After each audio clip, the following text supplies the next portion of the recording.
Dr. Doreen Grand-Pichet is the Dr. Doreen is an expert in autism. Doreen Grand-Pichet. Dr. Grand-Pichet. Dr. Doreen Grand-Pichet. Dr. Doreen Grand-Pichet is a visionary in the field of autism. Now you can ask her questions on Ask Dr. Doreen.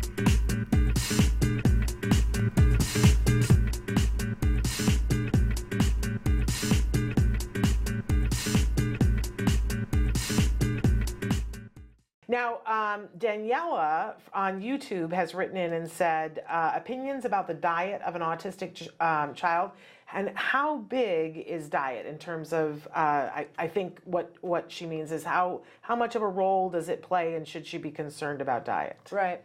So, you know, I guess it's a great question, because a lot of having a specialized diet is more pervasive in the autism world than outside the autism world. So a lot of people in the autism world are on specialized diets. And so it makes sense that you would be asking that in relation to autism, and I will answer it in a minute and tell you why it's important, but if you pay attention, it has spread way outside the spectrum of autism now. I'm on a special diet. Shannon is on a special diet. Amen to that. I think 2/3 of the people I know are on some sort of special diet, and it stems from a couple of different things. So let's just talk about the biology of the child with autism very quickly. So a long time ago, we discovered through research that a lot of children on the spectrum were having what we used to in lay terms called leaky gut. And leaky gut had to do with the fact that they were eating certain proteins, and these proteins, when you eat a protein, and if you're able to have proper digestion of the protein, and you have all the enzymes and all the different chemicals in your body that are needed to kind of break this protein down and get nutrition from it, what happens is you break the protein first down into peptide chains. Peptides are chains of amino acids. Amino acids are the raw material that gives nutrition to your body. So you have to break proteins down into peptides and then amino acids. What was happening was that it was discovered that, these certain proteins are being eaten and then broken down to the peptide level, but not further, not to the amino acid level. So that means two things. That means the amino acids are not getting to the various parts of the body that require nutrition, and also these peptides were leaking through the gut lining and were actually going into the blood and into the urine and out of the body. And so what's going on? Why are these children not actually breaking these peptides down? And the peptides are now actually crossing the blood-brain barrier and having an effect on the child's brain and thinking. And because it's in the form of a peptide, it resembles very, very closely the production of endorphins. So for instance, and what peptides are these? What proteins are these? And it happened to be gluten, which is the protein in whole grains, and casein, which was the protein in dairy products. And so those two became the very first two dietary restrictions that individuals with autism started their parents started putting them on a casein gluten-free diet, because if they ate casein or gluten, it would break down only to the peptide level, leak through the gut, cause all kinds of mischief in their thinking by mimicking an endorphin. And endorphins are what our body produces, and it makes you feel high, makes you like when you exercise. It's an opiate effect. Right. It's an opiate. So basically, that's what was sort of making our kids like kind of cloudy, not be able to pay attention, all that sort of stuff. And a lot of parents started testing it, and they realized, if I take my child off of all dairy products, all of a sudden he's more awake. He doesn't have these allergic rings under his eyes and all this sort of, he's eating better, he's sleeping better, all this stuff. And same thing with casein, with gluten. So gluten-free, casein-free became one of the very earliest diets. Later on, as things became a little bit more advanced and people started actually doing testing to evaluate what's going on with their children, it used to be very hard to get an organic acid metabolites test. Now it's pretty easy to test these things. I mean, it's a kit. You can order it at home. But basically, as people started to do this, they realized, oh, my kid is also not digesting corn and soy. So those became the next two. Some people are GFCF, some people are GFCF, SF, and corn free as well. They're like soy and corn free as well. So those are other ones that you kind of have to watch as well. But every person is different. Every person has a different set of types of proteins that their body can't digest. And this is what happens, unfortunately, is that as you're intaking a lot of this sort of stuff, it also causes inflammation. And when you have inflammation in the gut, in the gastrointestinal tract, now it starts to affect your immune system, and because the immune system is mostly in the gut. And so then it starts to cause a whole array of other problems as well.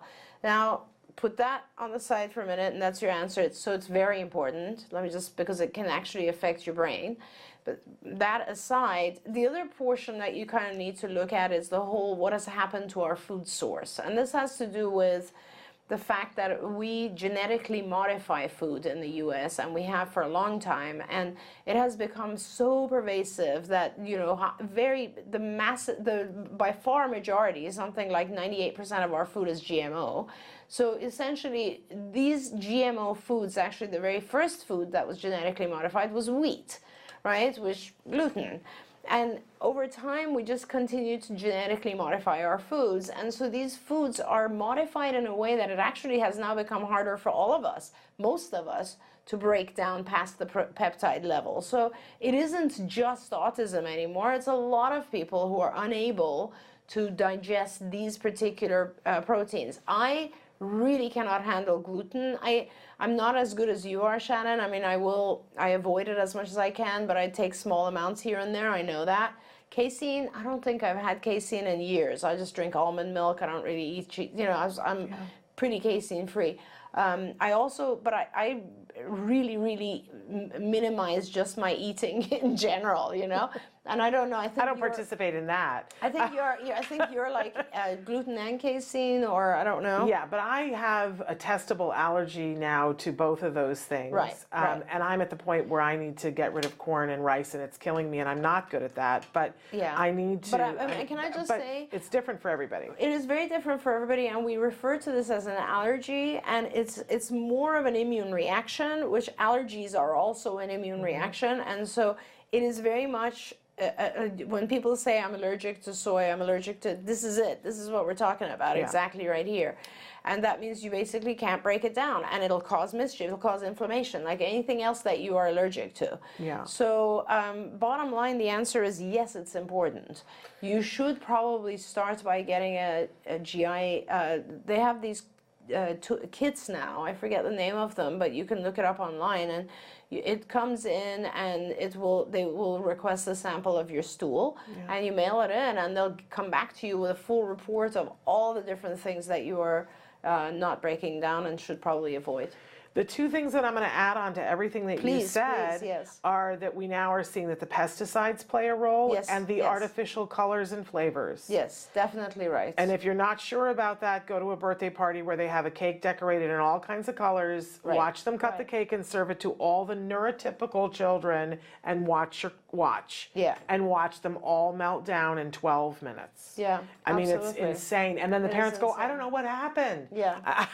Absolutely right. And there are studies to look at. You want your diet as clean as possible, with as few pesticides for children as possible, and you know, all kinds of parents have had all different kinds of reactions. There are some parents that I know, my son went on the gluten-free, casein-free diet, and we had behavior change within 3 days. Yeah. That isn't the case for everyone. Some people see a behavior change at like 6 weeks. Yes. Other people don't get a big bang for their buck, but they find that when they took out the artificial colors and flavors, they got a behavior change, right? So it's different for everyone, but I really encourage people to give at least the gluten-free, casein-free a try. It's not as hard as it used to be.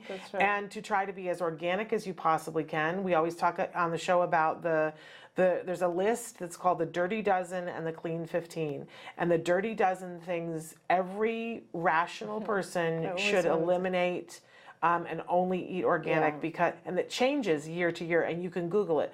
Dirty Dozen, Clean 15. The Clean 15 are the things that they go, you can eat conventionally and be very assured you're not getting pesticides. But the Dirty Dozen is the worst. And every year you look at it and go, okay, that's the thing I won't eat. It's so sad too. It's like some of the stuff that you just wouldn't think about, you know? Right. But it ends up being very thin-skinned fruits and vegetables. I mean, it's almost like it makes sense, right?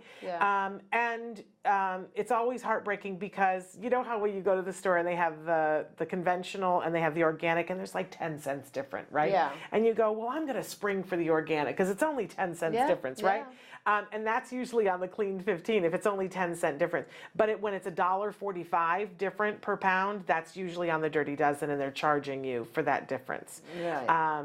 And organic doesn't mean no pesticides. Let's just be very clear about that too, unfortunately. Yeah, but you want to be as pesticide free as you possibly as you can manage with your pocketbook and your life. Right. I mean, that's just and a given. I think the best place is farmed foods. Like if you can go to farms, it's the best. They have now, a lot of places have those CSAs where you can join and they'll deliver a box of food, and you get to know the farmers. And that's amazing. And we go to the farmers market on a regular basis. It's incredible. And we talk to the people. I mean, they're running their booth and we talk to them. And so as pesticide free as you can. And the artificial color and flavor thing, I'm just going to say we should all get on.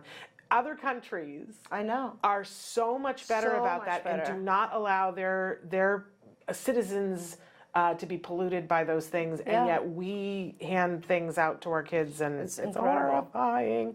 Okay, I was going to take another break, but we really kind of don't have time.